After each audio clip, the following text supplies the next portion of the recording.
Guys, welcome back once again to MC Love Reaction Center. Guys, it's your boy MC Love. I love you guys, and I'm back with another wonderful episode. And this time, this one is cool and it's awesome. Actually, it's one of the trending movie right now online. One of the top 10 movies online now. Let me call it series. It's a series movie actually, yeah, and it's on Netflix. On Netflix, guys. The topic of today's video is the top 10 dark squad game theory. Too real to ignore. Guys, I want us to relax this evening. Get something to drink. I have mine already. Get your chips, popcorn, something to snack on. And guys, don't mind this. I've already set up my Christmas light. Yeah, Christmas came a little bit earlier here. Not a little bit, it came earlier. Yeah, the lights are on, yeah? But I need to get something shiny. Is the light reflecting? Yeah, it is. So I've set it up already, but I have to move this camera a little bit this way because the Christmas is not yet here. And I'll be doing a shout out to someone, that a friend of mine, a good friend of mine. She got me a Christmas joggers. Actually, I thought it was a top. Yesterday when I was putting on this light, I went through my things and I saw this clothes and I opened it. It was a kind of a joggers, a pants for Christmas, you know. I was planning to wear it this Christmas, but as God may have it, I'm gonna wear it this Christmas because I was supposed to wear it last year. Yes, I was supposed to wear it last year, December. Unfortunately, things didn't work out and I didn't get the gift earlier, so I got the gift this year. So I still kept it there and I'll be using it this December. Yeah, I'll be wearing it. So I have some Christmas sweaters, but I think I will get something better, something new, you know. That is always I have to give something to myself for this Christmas. So I'm shouting out to B, Amanda B. You got what I meant by that. If you're watching, that's a shout out for you, and I appreciate that. And I will still give you a shout out whenever I put it on, because MrCandyLuv Reactions loves you, you know. So as I was saying, without wasting much of your time, guys, let's dive into this top 10 dark squad game theory that is too real to ignore. So here we go. Squid Game is the talk of the town. The Korean series hit Netflix mid-September, and most of us binged it over the course of a weekend. Let's be honest here, we're all still tired. We watched it on the way here. Written and directed by Hwang Don-hyuk, Squid Game puts 456 players in a series of deadly children's games to win billions of dollars, but you have to survive first. That's the only thing. Welcome back to Most Amazing Top 10. I'm Taylor McWaters, and here are top 10 dark Squid Game theories, too real to ignore. Also, spoilers coming in hot, of course. You click this, you should know this. Let's do it. Kicking off the list at number 10, blue or red. When The Matrix first came out, my friends and I would always joke about the blue pill or the red pill. That was the whole conversation. Now we're back to a similar conversation, only this time it's the red card or the blue card. What'll it be, folks? Let's start smacking it against the ground as hard as we can and see. Now the show opens up with our main character, Seong Ji-hun, played by the wonderful Jung Jae-lee, and he's down in the dumps, more or less. Not a great father really at all, just horrible money problems too. So when he's approached in the street to play a game of Daki for money, he of course says yes. Now he loses over and over and over again. He's getting slapped literally in the face numerous times, but eventually he wins and gets a nice chunk of change. He's then asked in a Morpheus manner, red or blue. Ji-hun chooses blue and subsequently ends up as a player in the Squid Games. Now what if he chose red? Well, an ongoing theory suggests that those who ended up in similar debts that chose red ended up becoming workers there instead of players. TikToker Lucy What One. For you? For you, I never noticed this. Yes, I've watched this movie from A to Z. I never noticed this, and this theory is kind of fun, meaning that the people that choose, because actually, at the end of the movie, you saw when this particular guy that was asking them about the red and blue card, which one do you choose, was trying to recruit another person on the train station. Yeah, so which means that was how all of them were recruited. And now this theory is saying that the ones that choose red becomes workers, the ones with the marks, while the ones that choose blue becomes the one that plays the game. I've never, I don't know how to say. Anyway, it's just a theory because I didn't see this one coming. I didn't see it coming. Let's just keep watching and get it and get what they're trying to say.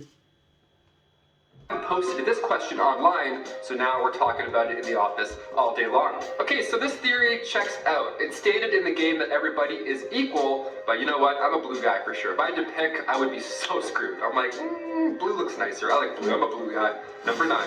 I am your father. This one, I have to admit, I thought of as well watching the show for the first time. So yes, I'm also a genius. Episode 3, we find our main character Jihan at this gaming facility. Now it's almost like a dystopian future in terms of bunking, prison vibes for sure. Even when it comes to being fed, Jihan requests chocolate milk because he can't drink regular milk. Side note, that's a great tip for always getting chocolate milk. I'm gonna start saying that. Ilnam, the older man, 001, asks Jihan if he was spanked as a child a lot. And he replies, how did you know? And then Ilnam tells him that his son did as well, and that he was just like him. Just like him, eh?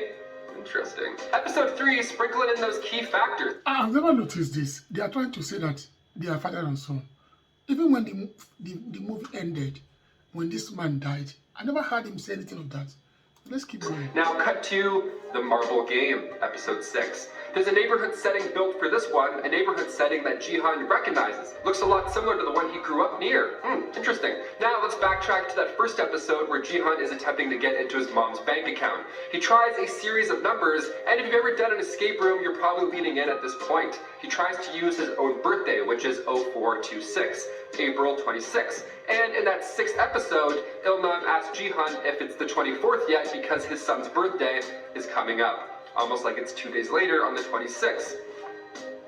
Yeah, maybe, yeah. The numbers as well. The first number and the very last that tipped me off right from the start of the show. Many believe he was gearing up to hand the games down to his own son. That would be lovely. Here's some chocolate milk and tons of death traps. Enjoy. Happy birthday. Number 8. Changing sides. There's a big turning point in this game that makes it stand out against other shows with similar themes. They get to vote and then they get to go home. Problem solved? Question mark. After the first vote to cancel this Mario Party from hell, the players go back to their real life. Thing is, most of them need that money still. The trauma is already embedded in their brains at that point, so you know what? You might as well finish the mission. Yeah. That's one of it. Even though they were facing death votes, the idea they could have won, they'd be like, I've gone this far. I would have won. You know?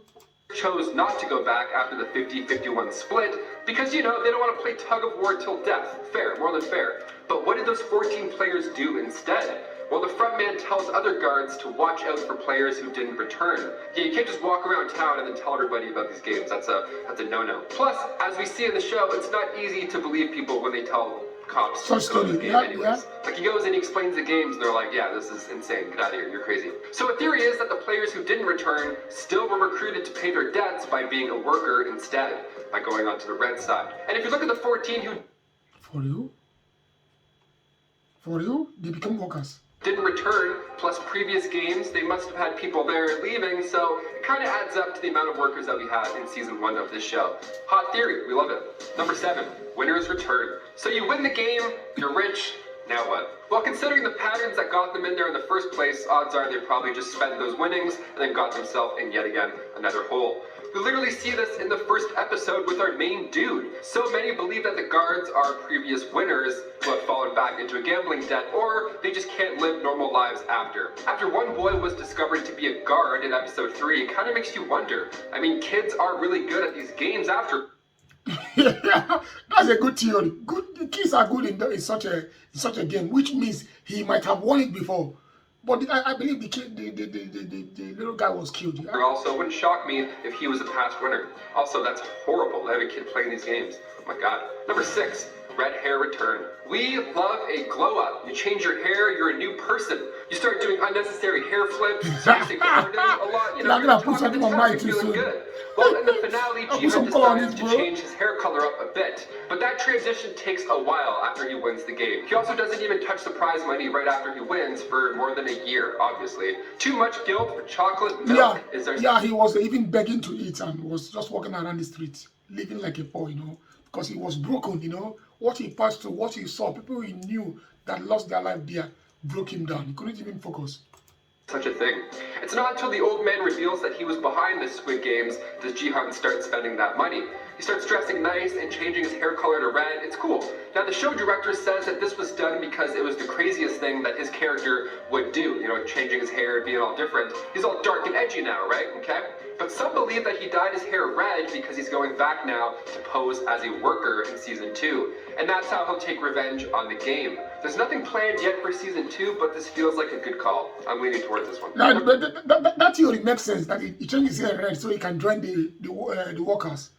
Then he will backstab the organization of the game. Let's see. But the man died. Number 5, game theory. We love big metaphors, especially when we watch them for an entire weekend, for 9 hours. And apparently Squid Game is just that. The online community has looked at this show from a bigger perspective. Game theory is the study of interactive decision making, where the outcome for every player purely depends on the actions of everybody involved. So if you move the star in Mario Party, you're moving it away from Luigi, but you're also playing yourself later down the road. You got to think about others in order to make your decisions, while at the same time, people are banking on you to make certain calls that they can later on, So in this show, the choices of the rich and lack of the choices from the poor have equal power. Squid Game is an example of what's called zero-sum game or empty-sum game. An advantage won for a single side is a loss on the other side. Luke 6:31, do to others as you would have them do to you. Or for the non-religious folk, check yourself before you... Yeah, Luke 1:31. Just don't have a piece of, don't remove a piece of wood in another person's eyes when you can carry a full tree in yours. You riggedy wreck yourself, I guess. Number 4, foreshadows deaths. This one made me go back and take a look at each episode. This one's pretty good. The entire time we're rooting for these players, we're also so anxious because these games are gory, they're twisted, they're not for the faint of heart. So as we're growing closer to these players, we're hoping that they don't bite the dust. But the way they end up meeting their fate was there the whole time. Player 101, the Mafia guy, originally jumped off a bridge to avoid casino debt collectors, and then in the 5th game, he dies by falling off a bridge. Player 67, threatened to slash somebody's neck in real life, and then in the game, they get theirs cut. Also, player 111, he got in trouble before the game started. He was sued for malpractice, just doing the medical system dirty, and then in the game, he was taken out for dissecting dead players. Player 212 as well promises to finish the game with player 101, and during that bridge fall, she actually she did. Both of them finished the game together. She did. Took her down with him. A lot of connections, a lot of lessons, a lot of anxiety. Enjoy. Number 3, other games. When the guests first arrive in North Korea, there's hints that this Squid Game wasn't a one-of-a-kind. One of the VIPs says to another that the games in Korea are always so interesting.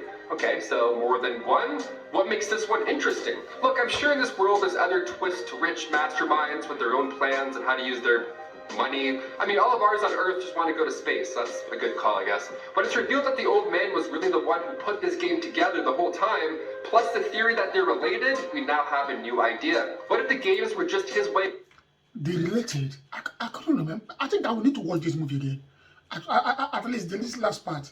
I can't remember whenever they say something like that they were related. Jihan reliving a childhood, a lost childhood, with a horrible twist. Il-Nam even tells Jihan that it was fun to play with him. A specific theme, creepy and fun, but what about other games? Are those also kid-themed? What if other game makers around the world missed out on board games? Would theirs be like board games from hell? Yeah, let's play Monopoly, but if you land on Baltic, you turn into vapor. Have fun. Number 2, changing sides. So I mentioned earlier that our main guy, Jihan, dyed his hair and then he plans on taking down the organization. So the online community thinks that Jihan and Jun-Ho are pretty much going to swap roles for the next season whenever it does come around. We didn't see Jun-Ho die on screen, and after that big reveal that he's in fact brothers with the front man, I really can't see him being gone for season 2. Also, season 2 would kick off on a pretty intense note if both players swapped morals all of a sudden. I'd love to see Jihan sneak into the games just like Jun-Ho did, because that was a brilliant reveal. Part of me wants every season to be completely different, kind of like Hunger Games or whatever, but at the same time, a consistent play throughout these seasons could be the trick for us watching forever. Kind of like how Saw kept making movies. I smell the next John Kramer, for sure. And finally, number 1. Number 1's jacket. We'll end this list on a nice touch, I guess, a small act of kindness that we now know has a much deeper meaning. Let's look back to the first riot. The front man and the workers are just watching everything everybody get taken out, and it's pure chaos. But as soon as our number one man, the guy behind it all, unbeknownst to us, says that he's scared, the doors open immediately. So that was a glimpse of his power, only we as an audience at this point thought it was because he's old and confused. Now, he knew what he was doing. Another game-changing moment was later when Ji-hun received his jacket before re-entering the competition. Yeah. This is where he was supposed to have died. This is where he was supposed to have died. And he was wearing his jacket. It seemed, again, like an act of kindness, but really, he knew that jacket with that number held Number immunity for the games. Guys, those are just 10 Squid Game theories, too real to ignore, but which ones did we miss? Have you seen this insane show? Did you also just waste your entire weekend watching this because you had to binge it? Of course you did. Let's talk shop in the comments down below. I've been your host, Taylor McWaters. Keep on being you, and we'll see you next time on Most Amazing Top 10. Peace. And we even looked at... Oh, guys, man, this is awesome. If you have not seen this movie, really go and really do see it. It is very, very, very sweet. I watched it like, I don't know, maybe 3 or 4 weeks because I was busy most of the time. So whenever I had a little bit of time, I would... Oh, I was on holidays. I was like 3 weeks holidays from work. Yeah, I was on holidays. That was when I was able to watch that movie. Yeah, and that week I was able to produce a lot of reaction videos. That I was actually uploading like 2 or 3 a day during those weeks, which was like 2-3 weeks ago. Yeah, 2-3 weeks ago. I was putting like 2 or 3 videos a day. Yeah, and I watched this movie. What I was doing then was when after making a video, finish creating the video, then as the video is being processed, then I'll be watching the movie, then keep myself busy. When it's done, then I start filming another video. Guys, I want you guys to know that I really appreciate whatever you guys have been doing for me. This page has been growing and we have been growing. Like, I really enjoy and I love you guys. I appreciate. MrCandyLuv loves you guys. I am signing out. Don't forget to like, subscribe, share this video, leave a comment, suggest a video that you want me to react to. And if there is anything you thought he missed in this video, just leave it on there. And I will definitely get back to you guys. Signing out, MrCandyLuv.